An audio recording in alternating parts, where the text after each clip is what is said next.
Hi. I have always loved the story of Pinocchio. I particularly like it when Pinocchio tells lies and his nose grows each time.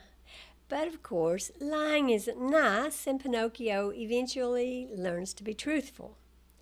Did you know that Pinocchio is not simply a cute little story to entertain children?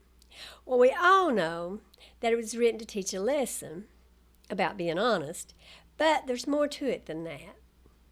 The story of Pinocchio is easily recognized as a gospel story.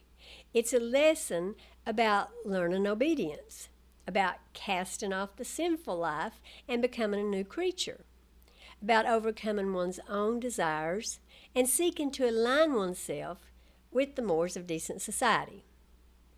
Pinocchio is made of wood. Being thus, he had a wooden heart. A wooden heart is basically the same as a heart of stone. And we know, according to the Bible, that having a heart of stone is not good. Yahweh declared in the Old Testament that he was going to take away his people's stony heart. Pinocchio's heart represented this stony heart. He had a bad heart, a heart that wasn't seeking truth.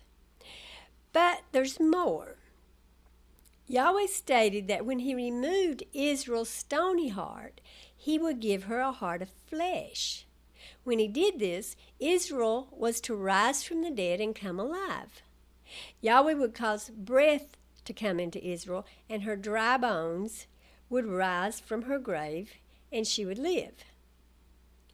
All of this has nothing to do with dying, being buried, and coming alive again, literally.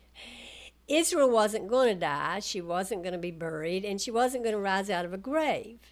The story simply illuminates a spiritual concept.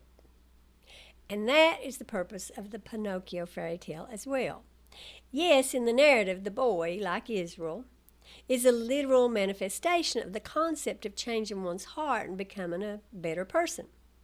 Pinocchio, if he was a good little boy, could be a real living boy. He could repent, so to speak, and have true life. This is the meaning of Pinocchio's tale. It's the story of Israel, it's the story of Jesus, and it's the story of all human beings. People don't literally come back from the dead. That goes against the laws of nature. Now, some people talk about homosexuality as being unnatural and therefore evil.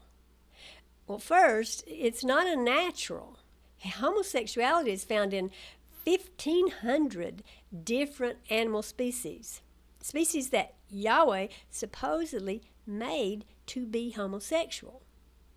So, second, it's not evil even to Yahweh.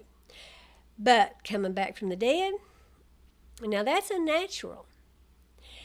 Yes, sometimes people's hearts stop and we can start them again.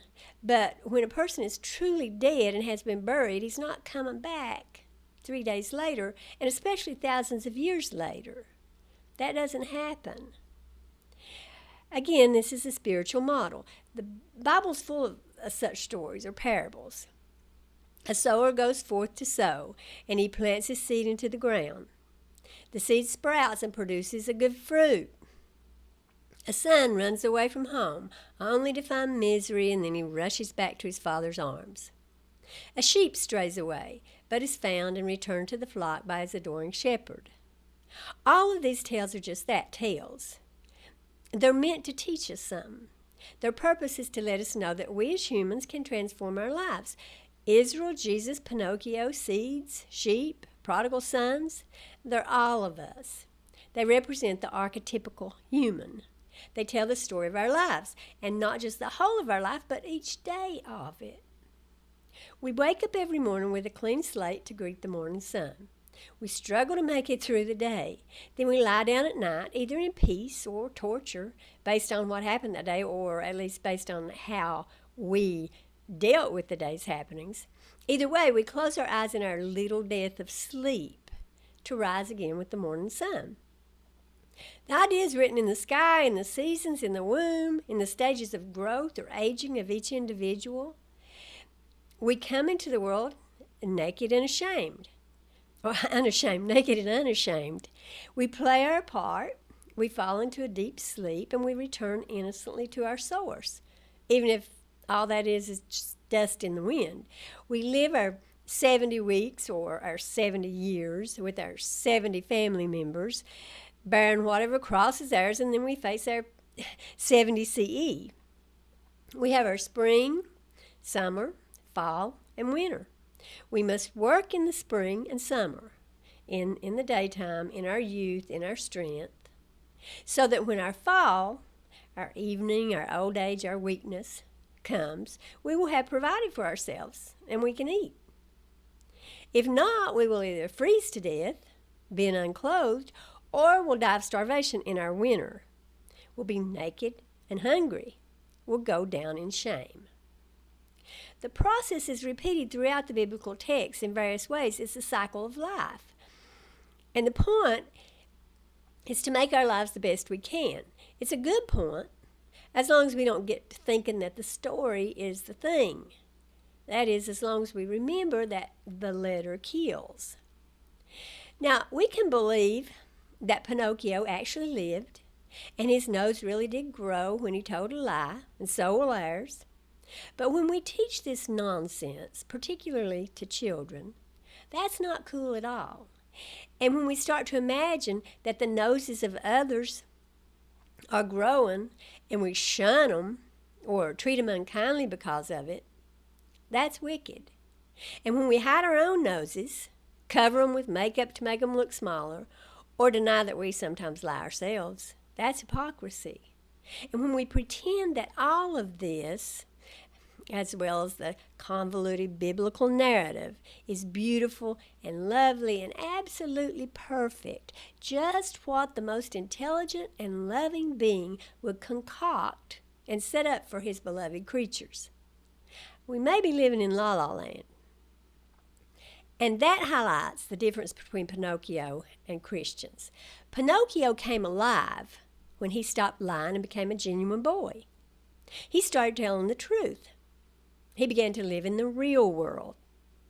Christians, on the other hand, think they come alive when they start lying and become disingenuous and live in a dystopian world while pretending to live in utopia.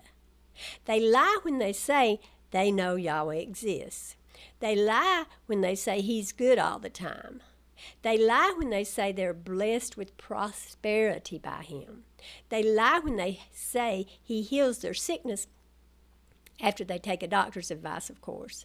They lie when they say Yahweh guides them and leads them to do or not do things. They lie when they say they know Yahweh has a son. They lie when they say he was born of a virgin. They lie when they say he rose from the dead. They lie when they say he's coming back for them. They lie when they teach that he's going to burn everybody who doesn't know or love him. They lie when they claim to have a peace that passes understanding despite their belief in this heinous place they call hell. They lie and they lie and they lie. They believe hearsay and they present it as the truth, knowing full well that they simply believe the stories written by ancient people they don't even know. They've picked a particular group of people and set that group up as the authors of all truth, ignoring everything else ever written. In a way, they're the opposite of Pinocchio.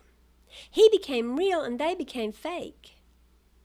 He came alive and they died inside. They even say that they die to themselves and they deny themselves. And they thus become slaves to the doctrines and culture of an ancient people. They become puppets with no will of their own. Their only purpose is to serve their master, and their master is the writings of the men of Israel. Writings that were worked on and edited for centuries before they were finally codified, and then edited and changed later to suit the Christian perspective. By the way, our noses get bigger no matter what we do. They are made of cartilage, and the collagen and the other fibers break down with time, and our noses droop and sag. Meanwhile, our lips and cheeks shrink, which makes our noses look even bigger. So, Tip of the day. Don't be thinking your friends and family members are lying just because their noses are getting bigger. Thank you for watching. Bye.